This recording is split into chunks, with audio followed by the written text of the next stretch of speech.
एक हम आपको कथा सुनाते हैं। एक स्वर्णकार था, वो बहुत बेईमानी से सोने का काम करता था, मिलावट करके असली सोना रख लेना और नकली बना करके देना ऐसा।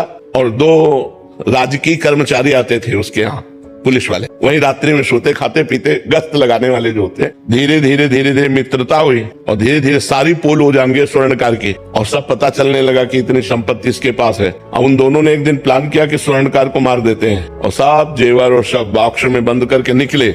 तो सामने वाला लघुशंका करने के लिए निकला, सामने वो मकान वाला, उसने देखा तो उनका तुम कुछ गड़बड़ करके आ रहे हो, रात्रि में निकल रहे हो। तो उनका जाओ जाओ तुम अपना काम करो। तो वो बोले नहीं, हम हल्ला मचा देंगे। तो उनका सुनो, कुछ साझेदार बन जाओ, हम तुम्हें दे देंगे, लेकिन तुम चुप रहो। बोले हम बेईमान आदमी नहीं है, हम ईमानदार आदमी हैं। और वो लड़ गया।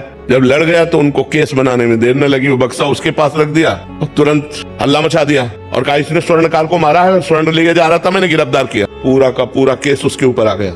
अब उसको बंदी बना लिया गया। गवाही पुलिस वाले कि इसको हमने घर से निकलते देखा है और ये बॉक्स उसकी चोरी का है और इसने स्वर्णकार को मार दिया, और केस पुलिस वालों ने किया था। अब जब जज के सामने पेश किया गया तो सारी साक्षी उसी के खिलाफ थे, जो सत्य आदमी था।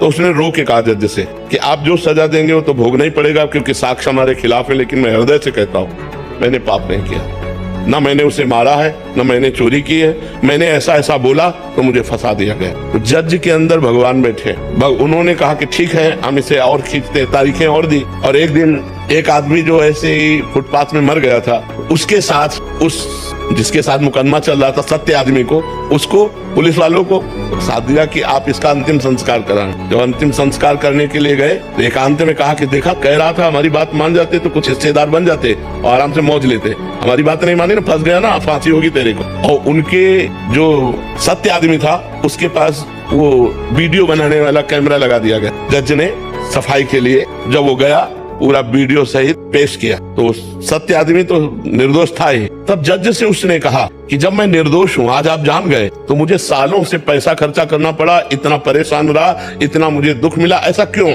क्योंकि मैं निर्दोष हूँ, अब तो जान गए हो ना। तो जज ने कहा सत्य बताना, इस जन्म में तुमने कोई ऐसा पाप किया है जिसकी सजा न मिली हो और जिसका प्रायश्चित न किया हो? उसी का दंड आपको यहाँ निर्दोष होने पर प्राप्त हो रहा है, आप सत्य बताना। तो उसने अपनी घटना बताई। तो वो मृत्यु दंड इधर आकर के उसको फंसाकर इतना दंड दे रहा था। तो ये बात समझ लो कि जो पाप आप लोग भ्रूण हत्या करते हैं, गर्भ हत्या करते हैं, इसका प्रायश्चित करते हैं, और जब इनका परिणाम आता है तो बोले हम निर्दोष थे।